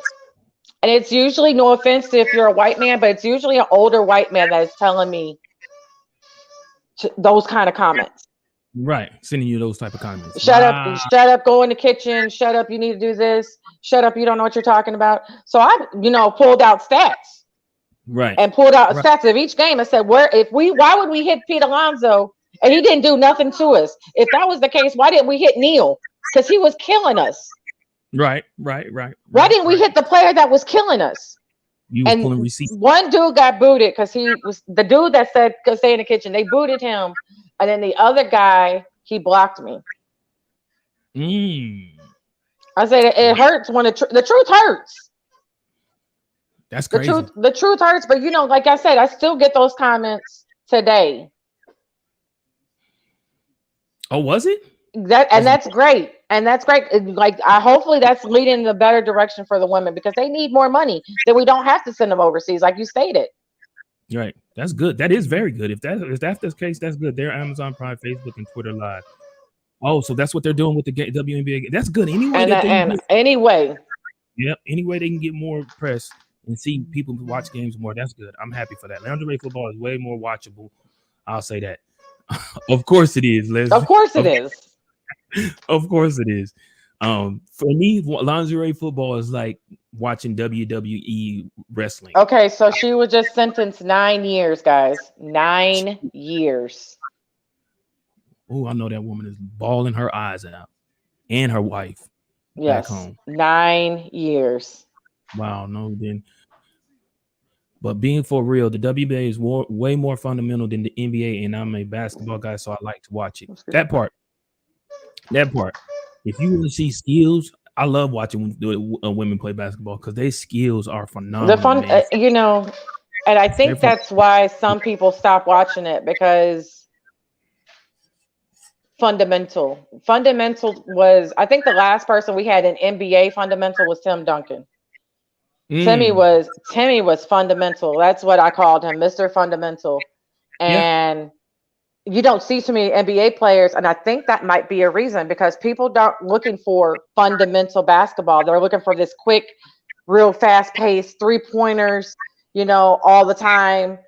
Mhm. And that's not what you're going to get in the NBA. The pace is a little bit slower than the NBA. But that's the only thing I could think of. Right. Yep, But there yeah, it goes. yeah, I just got it. I just got it. CNN update. Wow, that's crazy. I just got it. Yeah. Honestly, it's normally the non-athletes who make those ignorant comments about Yes. not men athletes who speak like that. That's true. It's You are it's absolutely it's true. It's true. right. Um, it's real true, and that's what I get in baseball groups all the time. That's where you see the real true ignorance is these older white men because baseball, they're more the baseball fans, and I'm a huge baseball fan. And Mhm. but you hear the ignorance from them, like women shouldn't talk about baseball. There was they were doing a broadcast. Ignore my puppy in the background. I just got a new puppy not so long ago. You good. Uh, but you hear like there was it was going to be an all women's broadcast. I forgot what night it was. And of course, that just pissed every man off that, like you said, non-athlete. They pissed them all off. Why are they talking? They're annoying, this, that, and the other. And I'm like, the ignorance. That's crazy. Jay, LDZ, man, I'm sitting here watching like First Take, man. Yeah. Like even if she goes to her hearing, Mhm. she's in a prison cell. Yeah. She's in the courtroom. There's In a a cell. cell. Yeah. There's a cell behind the lawyers. They escort her to a cell behind the lawyers. Like that has got to be the craziest thing I've ever seen. You're in a cell, even in the courtroom. Mm-hmm. There's like she literally has no type of like freedom for like a few minutes. Just to walk from one cell to that's it. another. That's the only freedom you have. That is crazy. Yeah. If the Raiders don't do good this year, watch how they fry the female managers. Oh, But you know what? They didn't fry the female manager for the running back manager for the Commanders.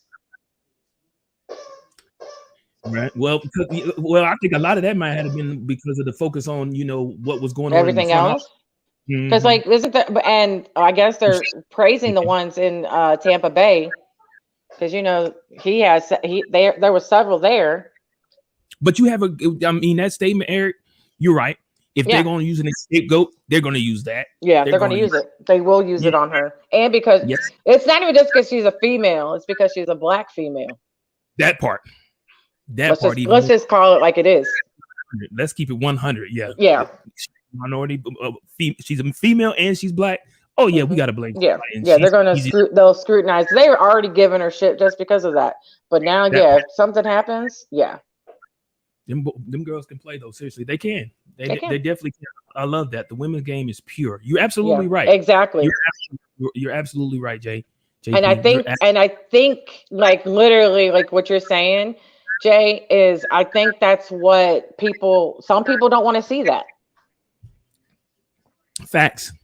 They don't want to see that because you're not going to get that in the NBA. Right. Yeah. Right. She's not going to stay in prison 9 years. We have to identify the right trade pieces and her value for Russia. Russia values U.S. personnel. The question is, how does the U.S. value black women? Ooh, Coach Uriah, you started something with that one. And it's the truth, though. It's the truth. Like, I don't think she's going to stay 9 years, but they want somebody. I think they were asking for somebody. I don't know if they were willing to get rid of. Yeah, we have somebody that they want. But not only that, the person that got released, that was a prisoner in Russia, just got released a couple of months ago, and he had already been there 2 years. Yeah. Been there 2 years. And there's a guy that's still over there that's a U.S. citizen, and he's been there even longer. Yeah. And he's there. Yeah, so I don't think she's going to be there for a minute. Let me ask you this, and I know this may be a touchy subject for a lot of people, but what Uriah just said, she's not going to stay in prison 9 years. We have to identify the right trade pieces and have her value for Russia. Russia values U.S. personnel. Question is, how does the U.S. value black women, as well as the fact, do you think, And I'm asking you, LDZ, as well as Coach Uri, do you think being that she is Her sexual orientation? that part prideful? I was trying to find the right words, but a prideful woman in regards to her sexual orientation, do you think that will play any type of factor on whether or not or how long it will take the U.S. to make a deal with Russia in I trying don't. to get I think the sexuality isn't the biggest as a big deal as what he says. She's a black woman. black women? Okay. I think that plays a bigger part because it could have been a straight black woman over there, and in this situation we would be asking the same question.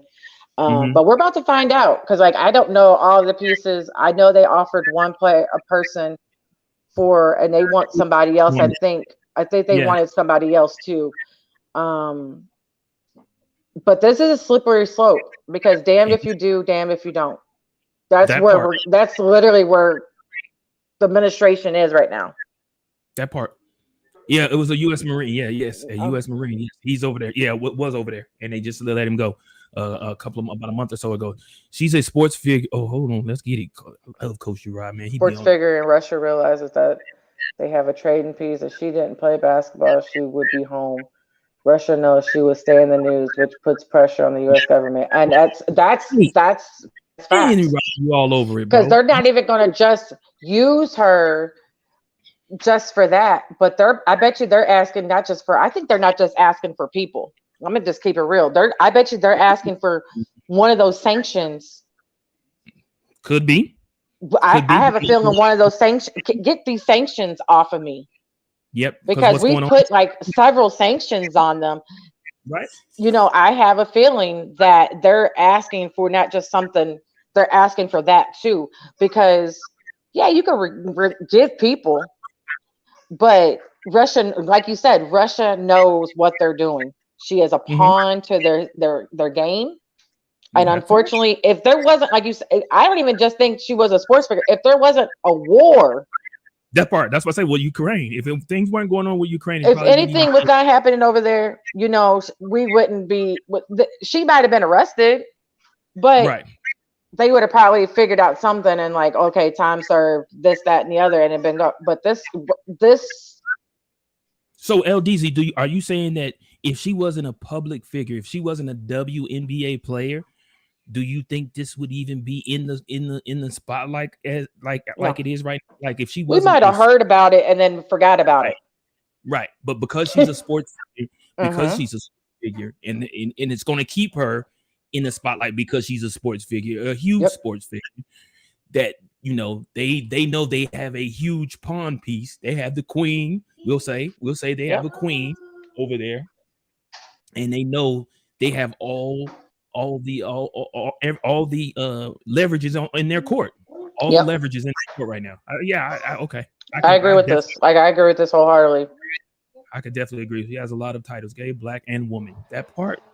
It's like I said, it's more like, to me, it's black. Under President Obama, we traded 4 prisoners for a soldier who was captured. There's no difference in sports getting trade value. The value of this citizen is 4 personnel. And it's not even just, like I said, I don't think it's just personnel. I think they're asking more than that. Like I said, that's just my personal opinion. I think they're asking for more than that. Getting deep into the political part. We just know what they want us to know surface wise, but I think it's deeper than that. Yeah. Okay. And I can feel that because, like you said, because of what's going on in Ukraine, like you said, and the sanctions, it could be. That's a huge pawn. You got to think about it. You said that is a huge pawn over there that they have. So right now, if it was me and I was Russian, I'm trying to get the leverage. Yeah, I'm asking for everything. I'm asking the sun. And exactly. Because you want her back, let's go. I mean, I hate to say it, but that's what it is, man. It's the truth. Propaganda jockeying involved in this. Absolutely. A lot. I absolutely understand. I totally agree. A lot in the end, and unfortunately, we don't even know all the parts. We only know what they want us to know. That part. Ooh, Eric, you think so? Y'all thinking too deep? Y'all know our country not worried about losing female sports players. No, if it was the previous person, I would agree with that. But since I will say this administration, because how many women he has put in power Off, especially we got into office, a female, I that don't part. think I think You it's can't. more important. I think she is more important than you think of, just because he is very hands on with putting women into different pieces of his administration. Right. And we got a black woman as a Vice judge, president, like, and we and a got a vice black. president. You know what I'm saying? Like, he That's he loves that's. his chocolate. You know what I'm saying? Like, I'm gonna say this. If and Eric, to your statement, if they don't do something to try and get Brittany from over there sooner than later, it's a failure at our vice president. Because yes, if she doesn't press the president to try and do everything he can to try and get Brittany Griner back over to the U.S., that's a failure at vice president for agreed, her. agreed. That's just how I look at it. I'm gonna be totally honest. And if she fails, this is going to prove a point why people do not believe we should have a female president. Yep, I'm gonna just be honest. I'm gonna yep, be completely honest. yep. I'm just saying. I'm just totally saying. A lot of us are military. That's all I'm gonna say. This is social media. I mean, I get it. I I get it. get it. I get it, man. Yeah, but no. You got Yeah, to. That's you she's understand it. got to be. She's got to be, because like, if she's not, then we need to knock her out too. And no offense, but that's just real talk. Like, she needs to be in his ear every day. So what are we doing with Brittany today? What are we doing with Brittany? Like, that should be the first text message. Right after this, after they done heard that she's got sentenced to 9 years, she Yeah, should be all in his ear right now. Hey, yeah, Prez, look, we need to talk. We need yeah. to talk. Like, we need to do something. We need to talk. But Yeah. even though we're not the president, he's in quarantine right now because he got COVID. But we need to talk. Hey, I need to get on the phone. Text message, Zoom, something. Something gotta happen. Eric, the Yeah. longer she stays in the news, the more pressure is applied to our government. Biden won't allow this to go into the primary. It's impacts who in office next. He will get this resolved before his time is up. He has to. He has to. He has to. He has to, especially because this is going to hurt the black voters. That part. It's going to hurt the black voters. It's not. It's going to hurt, and it's going to hurt the voters that it's going to hurt are the sympathetic. That are sympathetic to black voters, like to the black cause, and the LGBT. Yes. Vote. Yes. And all that. All that. So it's a group of people. It's a group, not just one group. It's groups. Yes. Yeah. That's LGBT gonna be furious if they don't make something happen. Man, that letter gang will beat that. It will be quick. What you just said? That letter gang will be yeah. At the White House and high staff right now. She's a big pawn in all of this. Actually, all of this, Leslie. Absolutely, all this. She's a huge pawn. I respect that. I respect what should happen, but our legislature don't work like that. The president and VP won't have a vote in the decision. Why? Well, just like Leslie said, it's because she a pawn. We don't have any leverage. We don't. Our leverage is they have all the leverage. They have all of it. We have no leverage at all. You're right about that, Eric. We have no leverage. And basically, whatever Russia wants, if we really want Brittany back, we're definitely gonna have to probably give them everything they want. If we plan on getting Brittany back. Oh yeah. They have leverage. They have all of it. Like, so our hands are basically tied when it's all said and done. It's tied. I've been saying this from the beginning. Yeah. I've been saying this. They can ask for everything in the world right now because, like you said, it's keeping them in the media. But I've been saying they're going to use her to get everything. This is before they sentenced her. Before they found her. I've been saying it. The day that she got arrested, she picked the wrong time to smuggle. Yep, she sure did. She picked the wrong. It's just bad timing for her. Bad timing. She was trying to get back to get ready for the WNBA, and the timing was bad. Yep, it was bad. It was just bad timing. My heart goes out to her. My heart goes out to her team. My heart goes out to her family. But now it's a waiting game, and like LDs and shit. It's not checkers, it's chess. Now it's a chess game. Now it's chess. It was checkers. It's chess now. It's chess now. It's no other way around it. It's chess, Yeah. and hopefully we can come out on top. I don't see it. This us getting her back. I guess you could say that us getting her back. I guess is putting us on top. But we probably gonna suffer a lot to do. We probably gonna suffer a lot. I would not put it past. Speaking of NBA or women's basketball, I gotta put this up. Paige Beckers. I saw that. That hurt. Out for the season for UConn for 2022-2023 season. This was huge for UConn. Huge. Paige Beckers is a beast. She's a beast, and she tore her ACL in the same leg. She had another injury. I was like, she had injuries before. It's the same leg, but she's standing tall, and it was this is the thing, right? And the tray's off of here, but we were just talking about it the other day. She tears her ACL in a pickup game. Coach Uriah, all my coaches out there, we just talked about that. We talked about that about these summer leagues. We talked about this in all these summer leagues that's being played, games and all of that. These LeBron out here playing in the Drew League and stuff like that. And here it is. Paige Beckers tears ACL in a pickup game.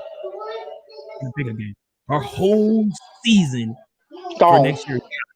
But that's like Jay Williams, left Duke, motorcycle accident. Yeah. Oh yeah. That was it. That was the last of his career. That's it. Yeah. Things happen, and there's like Marcus Mariota. I think he had they put clauses in after people injured. I don't think Big Ben could ride motorcycles after he had that accident. I think it was a part. It was a part of there. No, you can't touch them anymore. Right. I remember that. I think Marcus Mariota had something with surfing or something he couldn't because of fear of injury or something like that. Something weird in his contract, and so it might be in her. It might be in hers. When she comes to the WNBA, she can't do pickup games. Yeah, they may put a clause on her. Because she's already since you're, but we don't even know if she'll be able to come back from this because this is the second major injury on that leg. Yep, to that same leg. Yeah, but she's positive. They spoke to her after once they got their MRI back, and it stated that it was a true tear. She's positive. She says she's going to do everything she can to get back on the court. Does tearing ACLs come from a lack of stretching? No. I don't. I've never heard it being that cause. It's a bad. Normally, you tear your ACL because of a movement that was abrupt, a very abrupt movement, and normally it ends up tearing your ACL. It's a freaky type of accident, incident, injury. That's the word I'm looking for. It's a freaky type because it happens a lot, but it's normally when you cut or you make a bad step some way, and that's how it tears your ACL. But prayers and all of that go out to Paige. I hope she comes back just as strong as she was when she left. Playing the game, which we know she loves to play. She's very passionate about it. She expresses it all the time. That's what she does. That's what she loves doing. And there's not too much more you can say about that, man. Mad shouts out to Paige, in hopes that everything works out for her. It's just sad to hear. It's definitely sad to hear. We do know, like we said, what's about to come up tonight, like we stated, is the Hall of Fame game. The Hall of Fame game is tonight, and everybody's looking for the Hall of Fame game. I know I am. I'm sure LDZ, you looking forward to the Hall of Fame game tonight? Football is back. Yeah. And she said, because my thing is, shut the door. My thing is right now with the NFL, as a woman, it's really hard for me to watch. Sean? Because of the whole thing that's going on in Cleveland Okay. Shut the door. Go sit down. Sorry, I got a toddler that's over here opening doors. But with the Deshaun Watson situation, it's really hard. I'm glad that Roger Goodell is doing, like, appealed it, but I don't know if it's even going to help. And then what the Cowboys did, the endorsement of a coffee company, they did. It's veteran owned, which is great. Which is, it's called Black Rifle Company, and it's veteran owned, but they're very ultra conservative. Okay. So after, because I was talking to my friends about it, he's a veteran down the street, and they say we actually supported them until once they started getting their name out, they started pushing their agenda out, and they're pro-Muslim band, like immigration policies from the previous, they're pro different things. And my son is Muslim. My husband is Muslim. My in-laws are Muslim. Okay. I can't support that. I can't. So for right now, I don't have a team. Oh, wow. I'm not even going to watch the Cowboys this season. Like, if I watch them, I'm watching them, but I'm not going to be like, "Hey, Cowboys!" No. Oh, okay. Oh, wow. Yeah. So like I said, but my foot has been halfway out the door. The whole Deshaun Watson case, though, is really been pushing me out the door because how long it took. I understand that they were doing allowing the police to do what they needed to do, but come to find out they only brought 5 cases in front of this judge. 5. And he had over 20. Why didn't you bring all these women? Right. Instead of just only 5. Like I think he settled with so many of them. Yeah. Because he settled with over 97% of them. He settled. Yeah. But they could still be brought to as a witness as what he I have the comments. What's not helping, because I'm a big Joy Taylor fan. She has a video on her Instagram, and it was the day that he got sent, the 6-day game suspension.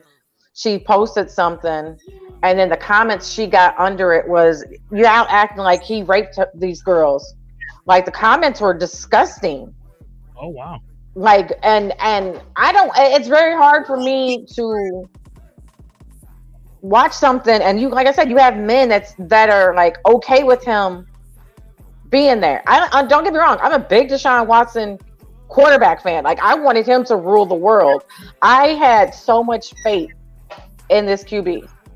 Like, I loved him at Clemson. I loved him. Right. But what he's done, if he was a regular smegular old Joe, he would either be out on bond or in jail. Not excuse him. I get where you're coming from. I totally understand. So as a woman, you hear hearing these comments, reading these comments, because she put them on blast. Right. Like, she put all the comments on blast, and it's like, I'm supposed to like him, just like I'm supposed to be pro-black. Right. It was more pro-black athlete. Right. And no matter what they do, no. Some people have to suffer consequences. Like everybody else. Yes. Don't get me wrong. I'm pro-black everything. If if your quarterback is black and they do good, I'm supporting you. But I can't support this. So like I said, NFL, I'll watch the game because I'm very curious of what the Raiders are going to do. Okay. But that's, my interest is, I'm curious of actually both teams, what they're going to do this season. I'm curious what the Jaguars are going to do. And I'm curious. I have the Jaguars as my sleeper team, even though my best friend was like, speak on it. You better speak. I've been trying to tell Trey. I think I have them as my sleeper team because they've added so much to that team. Trevor Lawrence. They have. They did. I swear he was in there. I feel like he was in that office saying, "I want this person, this person, this person. I want this," and they said, "Okay," and grabbed him. Yeah, that's why I tried to keep telling Trey. I said, "You, Trey is so stuck on Tua," and I told him, I said, "Tua," I said, "The person y'all need to be afraid of this year is Trevor. He's got a whole new coaching staff." I said, "Trevor is finna come out here and show you why he did what he did when he was out in Clemson." Yeah, I was never convinced Tua should have been a starting quarterback. That's just me. Right. That's just me. Like I again, another quarterback because I can't support him just because his arm strength to me is weak. And I said that too. And everybody's talking about, oh, well, Cheetah says he's more accurate than Patrick Mahomes. You're lying. You're lying. No. You're lying. You're just mad. You're saying that to make everybody think that Tua's that dude. You're lying. Yeah, you're lying. There's no way. Like we watched Patrick Mahomes do a side throw that was longer than one of Tua's actual on both feet throws. Over the head. No. Nope. Tua is not. He's not that dude. And I keep telling Trey that. I said, Trey, you got so many. You have such high expectations of Tua. He's like, oh, Tua's going to outplay this person. He's going to outplay this person. No, Tua, he didn't because he didn't outplay Fitz. He didn't outplay Fitzgerald. That part.